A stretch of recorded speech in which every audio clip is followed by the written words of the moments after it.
Subscribe कीजिए learn triple E channel को, bell icon को प्रेस करके ऑल नोटिफिकेशन ऑन कर लीजिए ताकि आपको हमारी सभी न्यू वीडियोस का नोटिफिकेशन लगातार मिलता रहे। आज की इस वीडियो में हम आईटीआई इलेक्ट्रिशियन के एक और टॉपिक पे डिस्कस करने वाले हैं जिसका नाम है मैग्नेटिज्म एंड इलेक्ट्रोमैग्नेटिज्म।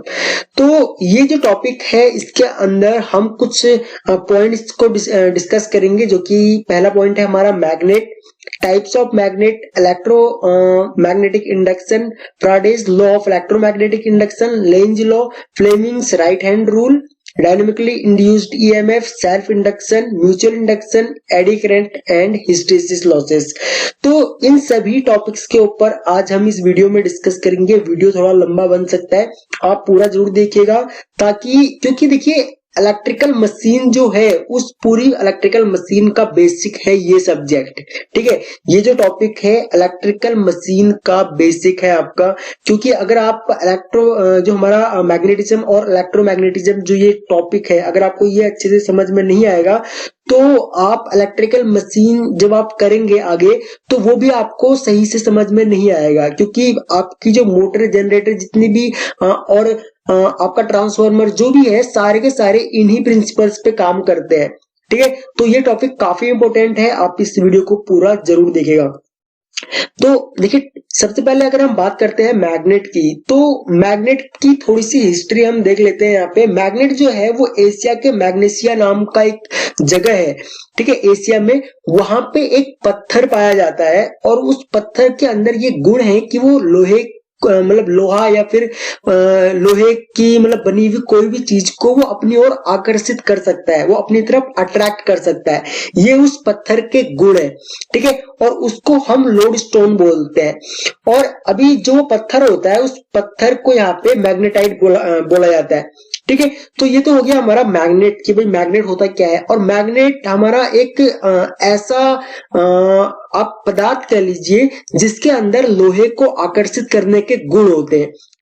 अगर हम बात करें molecular theory of magnetism and property of a magnet, यानी कि चुंबकत्व के अणुक सिद्धांत एवं चुंबक के गुण, अगर हम इनके बारे में बात करें तो देखिए, कोई भी हमारा मेटल होता है ना, कोई भी अगर हमारा लोहे का अगर कोई टुकड़ा है तो ये माना जाता है कि उस लोहे के टुकड़े में बहुत सारे, वो लोहे का टुकड़ा जो है हमारा वो बहुत सारे अणुओं से मिलकर बना हुआ है और हर एक अणु एक चुंबक होता है, एक मैग्नेट होता है और उसके खुद के दो पोल होते हैं, दो ध्रुव होते हैं।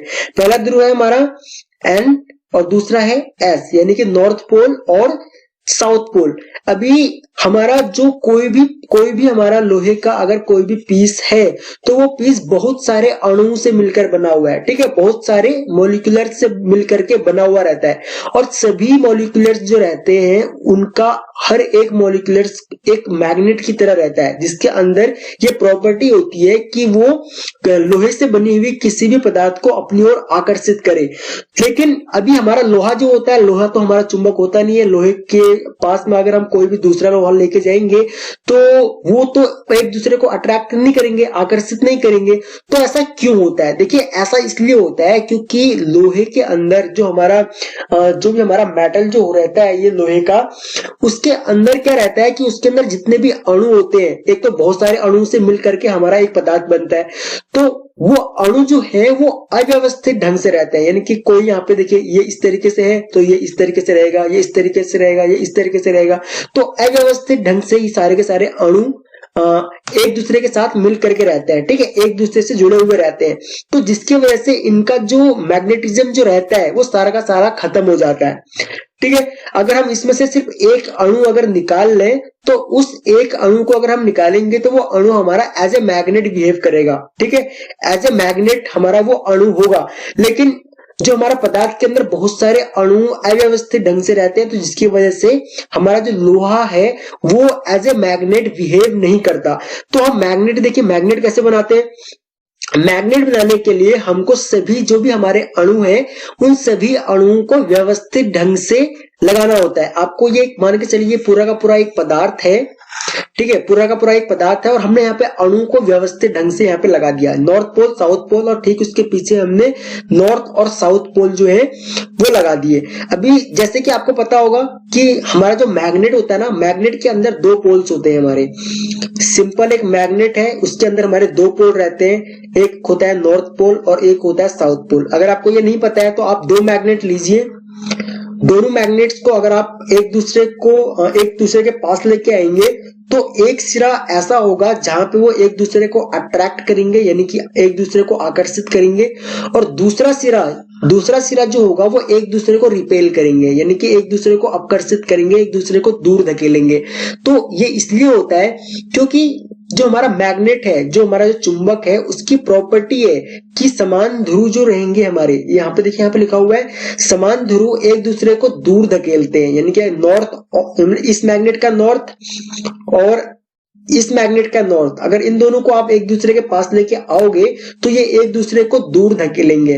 लेकिन अगर आप इसको यहाँ पे जो असमान ध्रुव जो है, यानी कि नॉर्थ एंड इसका नॉर्थ और इसका साउथ, इन दोनों को अगर आप एक दूसरे के पास लेके आओगे तो ये एक दूसरे को आकर्षित करेंगे, एक दूसरे को अट्रैक्ट करेंगे, यहाँ पे रिपेल करेंगे। ठीक है, तो ये रहता है हमारा मैग्नेट का। और दूसरा, अगर हम यहाँ पे मैग्नेट के कुछ एडवांटेज या फिर आप प्रॉपर्टी कह लीजिए, इसके अगर प्रॉपर्टी देखें तो चुंबक जो होता है हमारा वो लोहे को अपनी ओर आकर्षित करता है, ये इसकी प्रॉपर्टी है, ये लोहे को अपनी ओर आकर्षित करेगा। और लोहे से बने हुए बुरादा वगैरह जो रहता है हमारा, कील वगैरह रहती है, लोहे से बनी हुई हर वस्तु को ये अपनी ओर आकर्षित करेगा।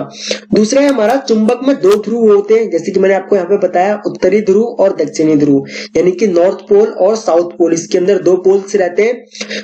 उसके बाद है हमारा थर्ड पॉइंट है चुंबक को गर्म करने पर, इसको पीटने पर इसका चुंबकत्व जो होता है वो खत्म हो जाता है।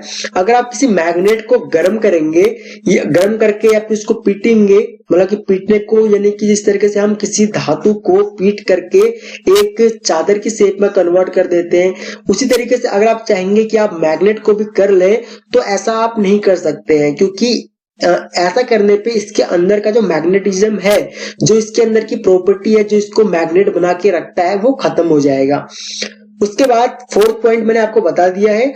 और लास्ट पॉइंट है चुंबक को जितने भी भागों में बांटो, हर बार एक नया चुंबक मिलता है जिसके दो ध्रुव होते हैं। मतलब कि आप कोई भी एक मैग्नेट ले लीजिए, उस मैग्नेट को उसके दो पोल रहेंगे, नॉर्थ एंड साउथ।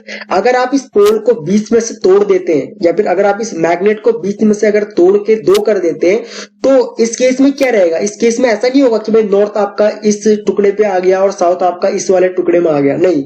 इसमें इस मैग्नेट में क्या होगा, ऑटोमेटिक ये जो चुंबक रहेगा हमारा, वो इसके दो पोल ऑटोमेटिक बन जाएंगे। ये नॉर्थ तो ऑलरेडी था, साउथ यहाँ पे बन जाएगा, एंड दूसरे वाले में यहाँ पे नॉर्थ बन जाएगा।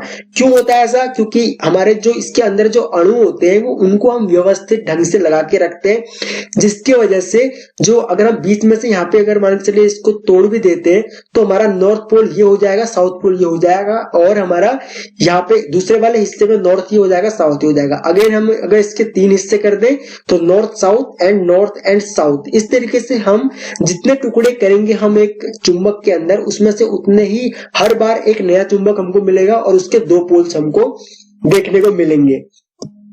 उसके बाद अगर हम चुंबक के प्रकार के बारे में बात करें तो यहाँ पे देखिए चुंबक जो रहते हैं ना वो दो टाइप्स के हमारे होते हैं। पहला है प्राकृतिक चुंबक यानी कि नेचुरल मैग्नेट, और दूसरा है कृत्रिम चुंबक यानी कि आर्टिफिशियल मैग्नेट। अभी प्राकृतिक चुंबक क्या होता है, प्राकृतिक चुंबक ऐसे चुंबक जो प्रकृति से मिलते हैं या जिनमें लोहे या लोहे के कणों को आकर्षित करने के गुण प्रकृति से ही प्राप्त होते हैं और ये गुण इनमें स्थायी होते हैं। इनको लोडस्टोन कहा जाता है। इन चुंबकों के दो ध्रुव होते हैं, उत्तरी ध्रुव और दक्षिणी ध्रुव।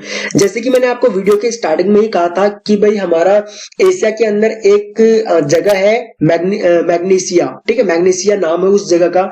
वहां पे एक पत्थर पाया जाता है जिसके अंदर ये गुण रहता है, मतलब कि ऑटोमेटिक उसके अंदर ये गुण है कि वो मैग्नेट को लोहे को, जिसको हम आयरन बोलते हैं, उसको अपनी ओर आकर्षित करने का गुण है इस पत्थर के अंदर। तो ये हमारा एक नेचुरल मैग्नेट है, ठीक है। अगर हम कृत्रिम चुंबक की बात करें, आर्टिफिशियल मैग्नेट की बात करें, तो ये ऐसे चुंबक है जो शुरू से चुंबक नहीं होते, ठीक है।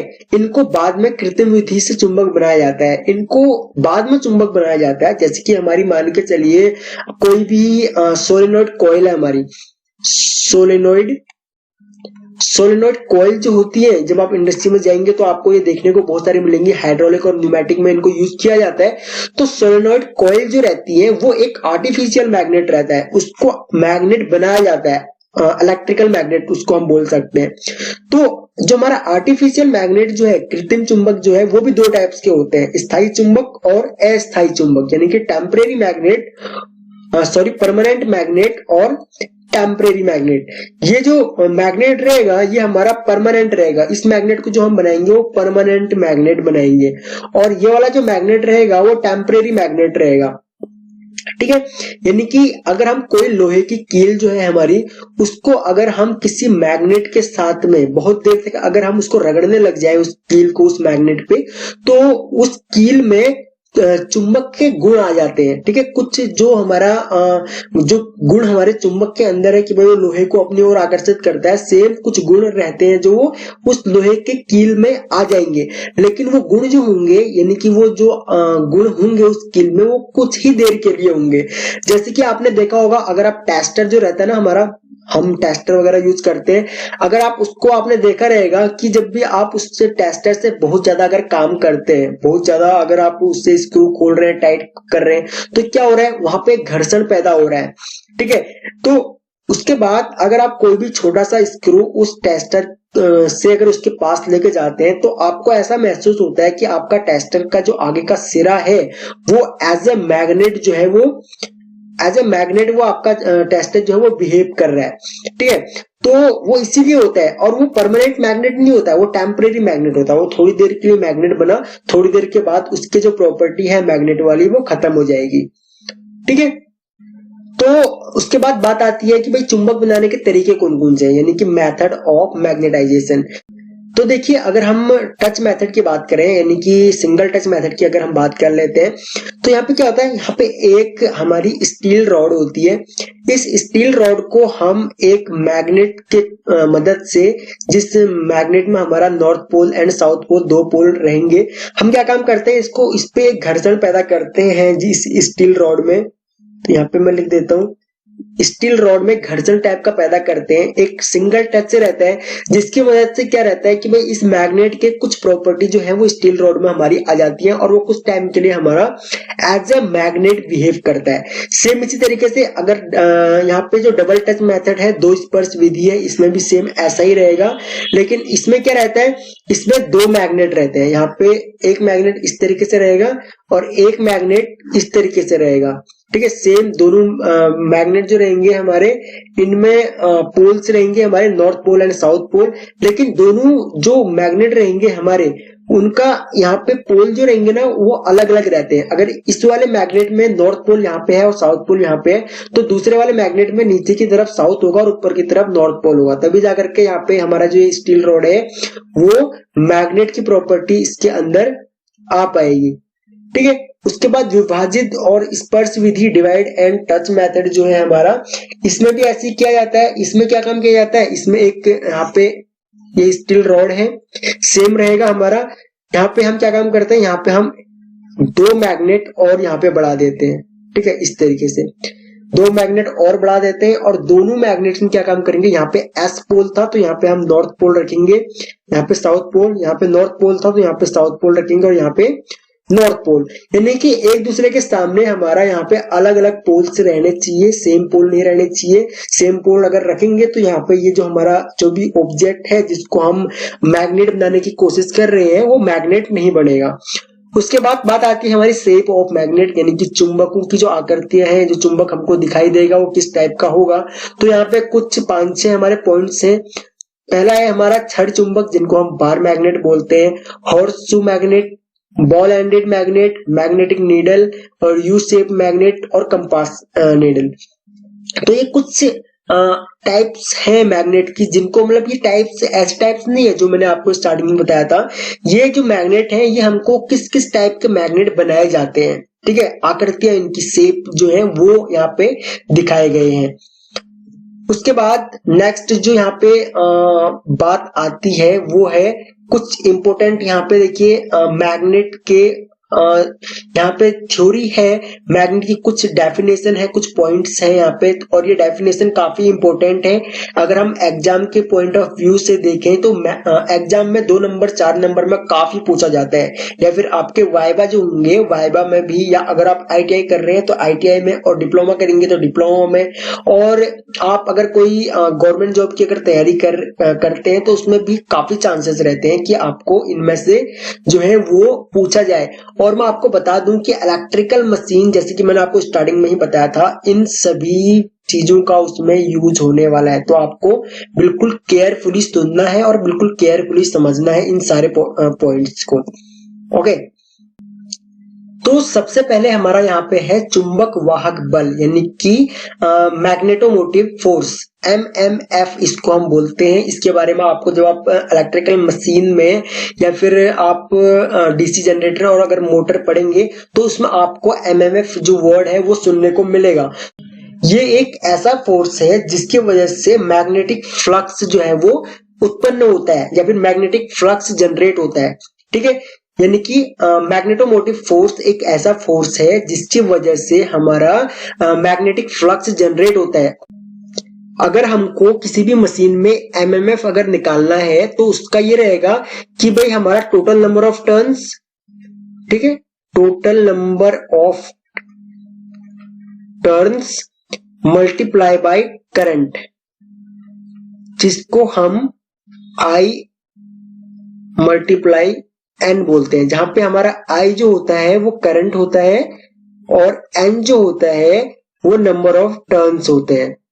ठीक है, नंबर ऑफ टर्न्स होते हैं। नंबर यहाँ पे N और नो वाला नहीं है, मैंने शॉर्ट फॉर्म में लिख दिया, नंबर की स्पेलिंग वैसे ये होती है। ठीक है, तो यहाँ पे नंबर ऑफ टर्न्स जो होगा वो यहाँ पे इस तरीके से आप इसको निकाल सकते हो। ठीक है, चुंबकीय फ्लक्स को मतलब कि एक ऐसा फोर्स है जिसकी वजह से मैग्नेटिक फ्लक्स जो है वो जनरेट होता है।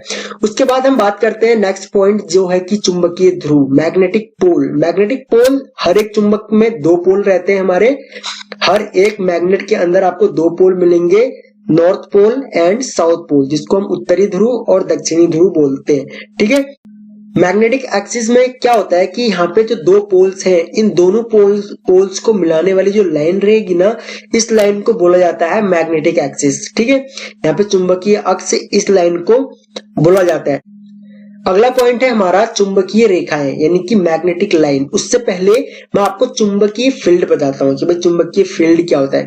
चुंबकीय फील्ड में देखिए, जो हमारा मैग्नेट जो है उस मैग्नेट का चुंबकीय फील्ड मतलब हमारा चुंबकीय क्षेत्र जो रहेगा वो वहां तक रहेगा जहां तक इस चुंबक के अंदर जहां तक की क्षमता होगी। अभी मान के चलिए यहाँ पे हमने एक मैग्नेट रखा हुआ है और इस मैग्नेट के पास कोई भी लोहे की कोई कील लेके आता हूं, तो ये कील जहां पे मतलब कि जहां से ये कील इस चुंबक की तरफ आकर्षित होने लग जाएगी वहां तक इस चुंबक का एरिया होगा।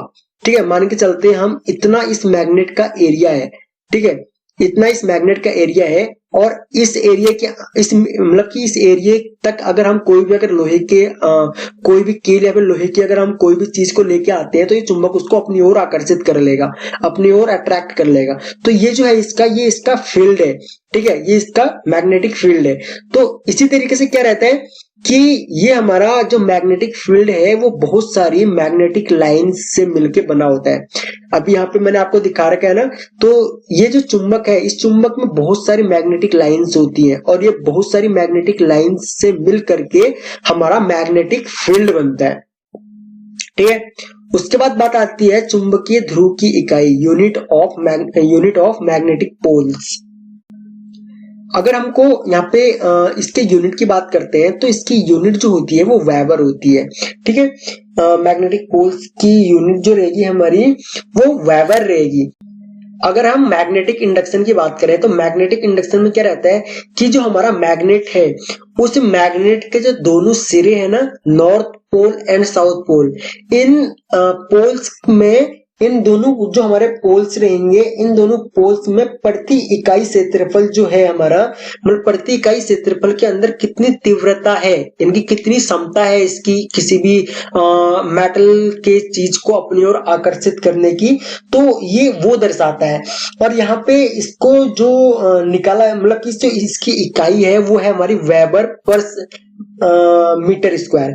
ठीक है, वेबर पर मीटर स्क्वायर जो है वो इसकी मीटर स्क्वायर, ये इसकी यूनिट है।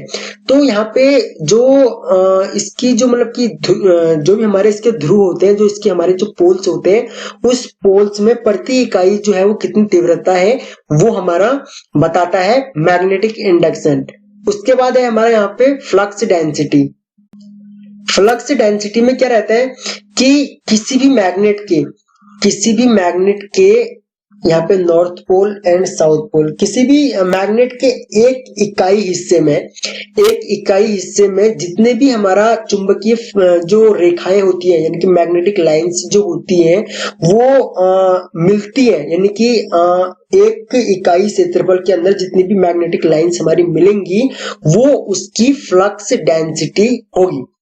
अब देखिए रिलक्टेंस क्या होता है। रिलक्टेंस में जब हमारा कोई भी पदार्थ जो है अगर वो मैग्नेट बन गया, तो अभी मान के चलिए ये जो हमारा कोई भी पदार्थ था ये पहले मैग्नेट नहीं था, लेकिन जब इसको मैग्नेट बना दिया गया तो मैग्नेट बनाने के बाद जो इसके अंदर जो एक्स्ट्रा जो प्रॉपर्टीज जो आ गई है, वो प्रॉपर्टीज इसके मतलब इसमें वो प्रॉपर्टी जो रखी गई प्रॉपर्टीज है उनको रखने की जो क्षमता है उसको रिलक्टेंस बोला जाता है। उसके बाद अगला जो है वो है अवशिष्ट चुंबक तत्व, यानी कि रेजिडुअल मैग्नेटिज्म जो रहता है हमारा।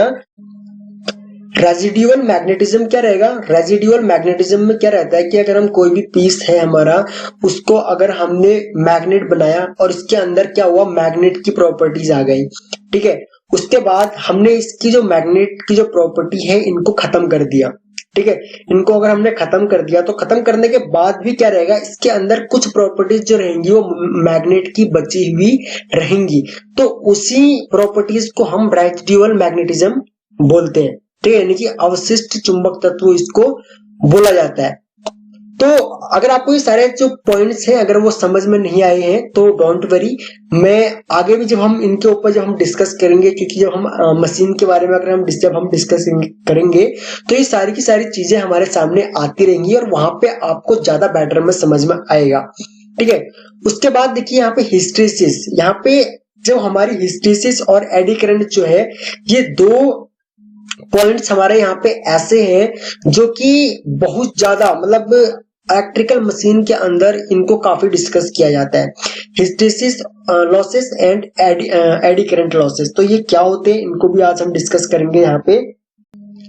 देखिए हिस्टेरिसिस लॉसेस की वजह से क्या होता है, हिस्टेरिसिस लॉसेस में हमारा अगर हम ट्रांसफार्मर की बात करते हैं या फिर अगर हम मोटर की बात करते हैं तो हमारा क्या रहता है कि हमारा हर एक ट्रांसफार्मर जो है वो कोर, बहुत सारी कोर्स जो है उनसे मिलकर के बना हुआ रहता है और हर एक कोर एक दूसरे से लैमिनेट होती है।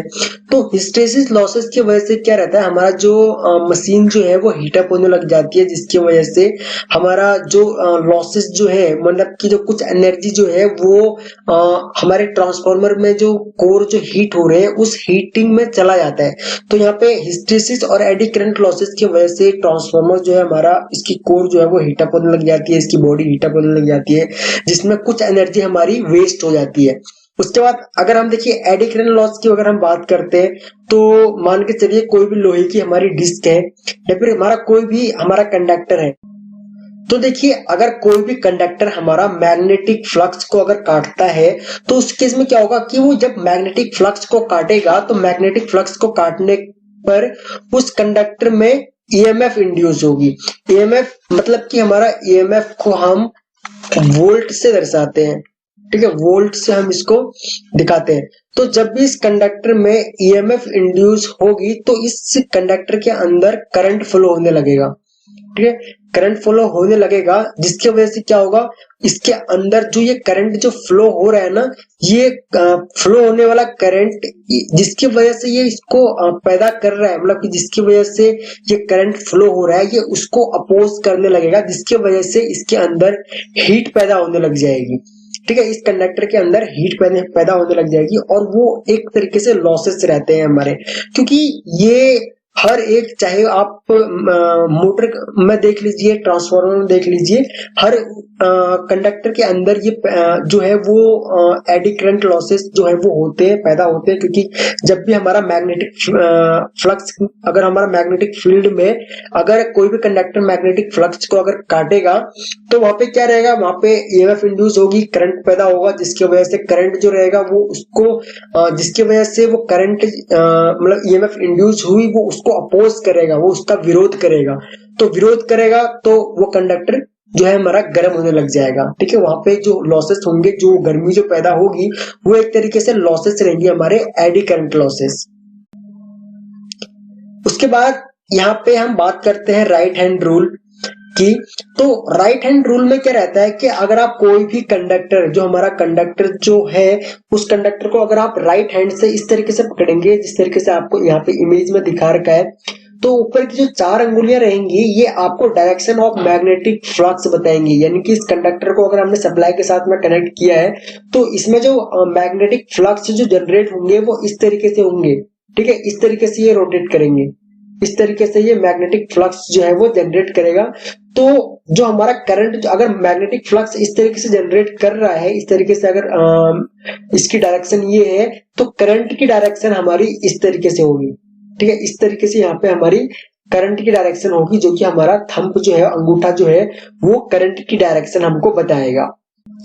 अब देखिए अगला पॉइंट जो है हमारा वो है फ्राडेज लॉ ऑफ इलेक्ट्रोमैग्नेटिक इंडक्शन। तो फ्राडे ने जो हमको 2 रूल्स यहाँ पे दिए हैं, फ्राडे के 2 रूल है, यानी कि फ्राडे का पहला नियम यानी कि फर्स्ट लॉ और सेकंड लॉ। तो फर्स्ट लॉ जो है हमारा वो कहता है, फर्स्ट लॉ कहता है कि भाई हमारा कोई भी जो कंडक्टर है, कोई भी कंडक्टर को अगर हम मैग्नेटिक फील्ड में अगर हम उसको रखेंगे, यानी कि चेंजिंग मतलब अगर कोई भी हमारा कंडक्टर अगर चेंजिंग मैग्नेटिक फ्लक्स को अगर वो काटता है तो उस कंडक्टर के अंदर हमारा ईएमएफ इंड्यूस होगी, और वो ईएमएफ तभी तक रहेगी जब तक वो चेंज, मतलब कि जो मैग्नेटिक फ्लक्स जो है मैग्नेटिक फ्लक्स को काटेगा। ठीक है, तो वो यानी कि जो इस कंडक्टर के अंदर ईएमएफ इंड्यूस हो रही है वो ईएमएफ डिपेंड कर रही है मैग्नेटिक फ्लक्स को, और मैग्नेटिक फ्लक्स को मतलब जो मैग्नेटिक फ्लक्स भी वो वाला होना चाहिए चेंजिंग मैग्नेटिक फ्लक्स है। ठीक है, चेंजिंग मैग्नेटिक फ्लक्स जो रहेगा वो जब तक रहेगा तभी तक हमारा यहाँ पे इस कंडक्टर में ईएमएफ रहेगी। अगर हमारा चेंजिंग मैग्नेटिक फ्लक्स नहीं है तो मैग्नेटिक जो हमारा ईएमएफ इंड्यूस हो रहा है वो ईएमएफ इंड्यूस होना भी बंद हो जाएगा। और इसका सेकंड लॉ जो है वो सेकंड लॉ कहता है कि किसी भी कंडक्टर में जो हमारा ईएमएफ जो होगा वो डायरेक्टली प्रोपोर्शनल होगा हमारा rate of changing magnetic flux, यानी कि हमारा rate of changing magnetic flux. अगर हम जो हमारा यानी कि जो हमारा विद्युत वाहक बल जो होगा, ईएमएफ जो होगा, उसकी जो मात्रा है वो फ्लक्स के परिवर्तन होने की जो दर है उसके समानुपाती होगा। ठीक है, यानी कि जो हमारा rate of changing magnetic flux है उसके समानुपाती हमारा जो होगा वो ईएमएफ होगा। ठीक है, जिसको हम इलेक्ट्रोमोटिव फोर्स बोलते हैं या फिर ईएमएफ बोलते हैं। तो देखिए EMF induced in a conductor, यहाँ पे क्या रहता है कि कोई भी अगर हम किसी भी कंडक्टर को अगर हम मैग्नेटिक फील्ड में अगर हम उसको रोटेट करवाएंगे, उस मैग्नेटिक फील्ड में अगर कोई भी कंडक्टर हमारा मूव करेगा या फिर रोटेट करेगा तो वो क्या काम करेगा, वो जो हमारा मैग्नेटिक फ्लक्स है उनको काटेगा। तो जब वो मैग्नेटिक फ्लक्स को काटेगा तो उस कंडक्टर के अंदर ईएमएफ इंड्यूस होगी, उस मतलब उसमें ईएमएफ बनेगा, उसमें ईएमएफ इंड्यूस होगी, जिसकी वजह से उसमें जो है वो करंट फ्लो करने लगेगा। करंट को हम आई से दिखाते हैं और ईएमएफ जो है हमारा उसको हम वोल्ट से जो है वो वोल्ट में मतलब इसकी वैल्यू वोल्ट में आती है। तो अभी क्या रहता है कि जब ये कंडक्टर हमारा मैग्नेटिक फ्लक्स को काटेगा, इसमें ईएमएफ इंड्यूस होगी और उसके बाद हमारा इसमें करंट फ्लो करने लगेगा। तो किसी भी कंडक्टर के अंदर ईएमएफ तभी तक इंड्यूस होगी जब उस कंडक्टर के अंदर चेंजिंग मैग्नेटिक फ्लक्स होगा, कंडक्टर होगा और वेलोसिटी होगी। वेलोसिटी मतलब वेग होगा। तो ये सारी तीन चीजें हैं हमारी। पहला है हमारा चेंजिंग मैग्नेटिक फ्लक्स, दूसरा है हमारा कंडक्टर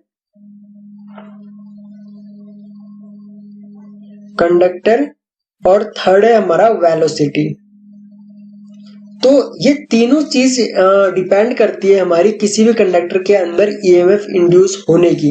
अगर ये तीनों चीजें किसी भी कंडक्टर में अगर हो रही है तो वहां पे आपका ईएमएफ इंड्यूस हो रहा है। अगर कोई भी एक चीज अगर मिस हो जाएगी यहाँ पे तो आपका ईएमएफ इंड्यूस होना बंद हो जाएगा। अगर चेंजिंग मैग्नेटिक फ्लक्स अगर नहीं हो रहा है तो आपको ईएमएफ यहाँ पे आउटपुट में ईएमएफ या फिर वोल्टेज आपको नहीं मिलेगा। सेम इस तरीके से कंडक्टर नहीं है तो फिर कोई मतलब ही नहीं बनता, और वेलोसिटी नहीं है तो तब भी आपको ईएमएफ यहाँ पे नहीं मिलेगा।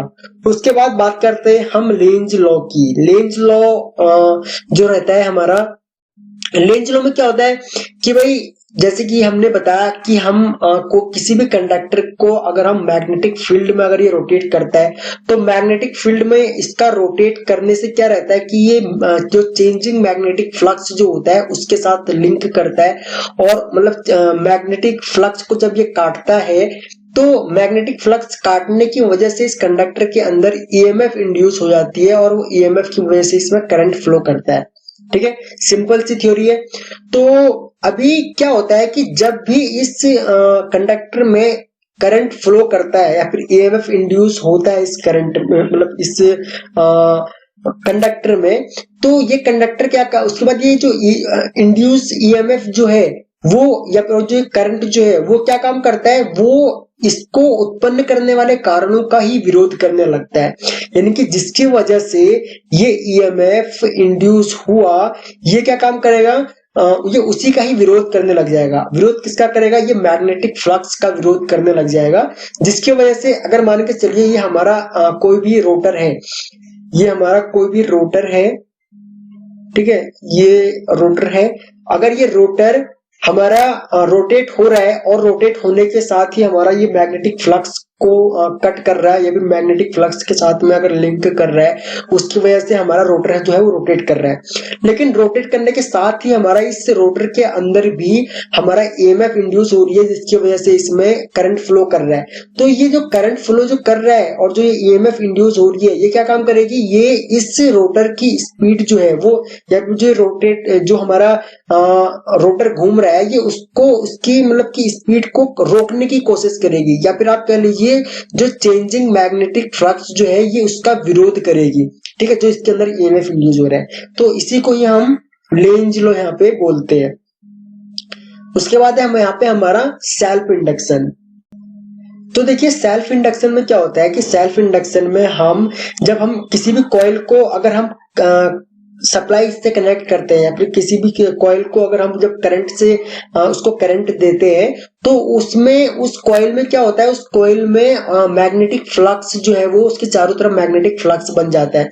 तो जब हम इस कॉइल को सप्लाई दे रहे हैं तो मैग्नेटिक फ्लक्स बना, और उसके बाद जब हम इस कॉइल को सप्लाई जो दी हमने उसके अगर हम डायरेक्शन चेंज कर देंगे तो क्या होगा, इसके इसमें जो मैग्नेटिक फ्लक्स जो बना हुआ है ना उसकी भी डायरेक्शन चेंज हो जाएगी। इस मैग्नेटिक फ्लक्स की भी अगर ये इस तरीके से बन रहा है तो हमने इसको मान के चलिए इसके इनपुट जो कनेक्शन है इसको इंटरचेंज कर दिया तो अब इसका जो मैग्नेटिक डायरेक्शन है वो इस तरीके से हो जाएगा।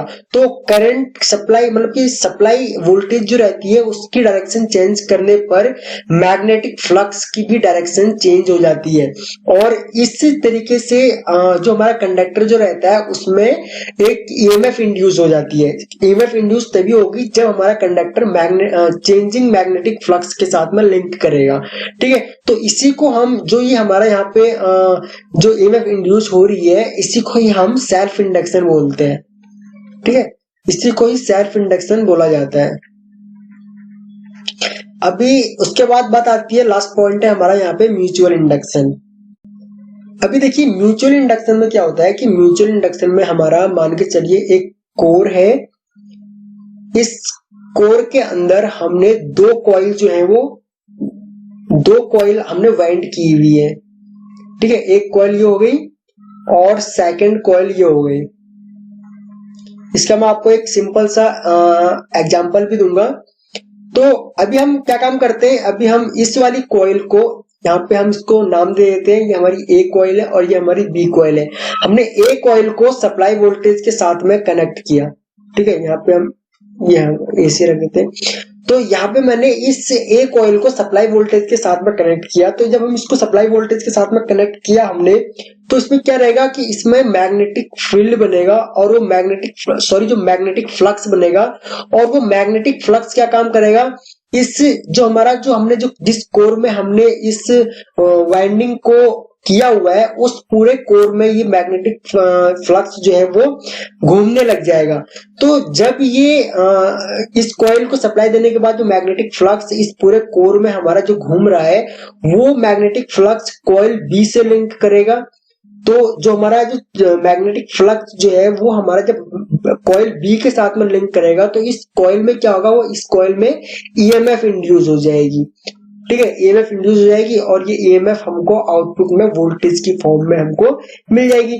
तो इसका एक सिंपल देखिए, जो हमारा ट्रांसफार्मर जो होता है ना, ट्रांसफार्मर सेम हमारा इसी प्रिंसिपल पे जो है वो काम करता है। हम इसकी प्राइमरी सप्लाई को वोल्टेज देते हैं और हमारा कॉइल में जो मैग्नेटिक फ्लक्स जो रहता है वो कॉइल की चारों तरफ हमारा रोटेट करता है। और जब ये चेंजिंग मैग्नेटिक फ्लक्स जो हमारा रोटेट करता है, तो वो कॉइल सेकेंडरी कॉइल से जब लिंक करता है, तो सेकेंडरी कॉइल में हमारी ईएमएफ इंड्यूस हो जाती है और हमको आउटपुट वोल्टेज जो है वो मिल जाता है। तो ये था एक ओवरऑल मैग्नेट के ऊपर वीडियो, यानी कि magnetism and electromagnetism. I hope कि आपको वीडियो पसंद आई होगी और आपके जो डाउट्स होंगे वो क्लियर हो गए होंगे। अगर आप इस चैप्टर को पहली बार पढ़ रहे हैं, तो जब आप इसको पढ़ने के मतलब इस वीडियो को देखने के बाद जब आप थ्योरी बुक में पढ़ेंगे, तो आपको बिल्कुल मतलब ऐसा लगेगा कि भाई बहुत ही इजी है, ठीक है। आप काफी आसानी से आपको चीजें समझ में आने लगेंगी। तो अगर आप इस चैनल पर न्यू है तो आप इस चैनल को सब्सक्राइब कर लीजिए, बगल में जो बेल आइकॉन है उसे आप ऑन कर लीजिए, ताकि आपको हमारी सभी न्यू वीडियोस का नोटिफिकेशन लगातार मिलता रहे। अगर आपको ये वीडियो पसंद आई तो प्लीज आप इस वीडियो को लाइक जरूर करें, अपने फ्रेंडों में जरूर शेयर करें। आपको ये वीडियो कैसी लगी हमें कमेंट करके आप जरूर बताइएगा, क्योंकि आपके लाइक्स कमेंट हमारे लिए बहुत ज्यादा इंपॉर्टेंट होते हैं। आपके कमेंट से ही हम लोग मोटिवेट होते हैं आपके लिए और भी ज्यादा वीडियोस बनाने के लिए। ओके गाइस, तो थैंक्स फॉर वॉचिंग। जल्द मिलते हैं अपनी नेक्स्ट वीडियो में।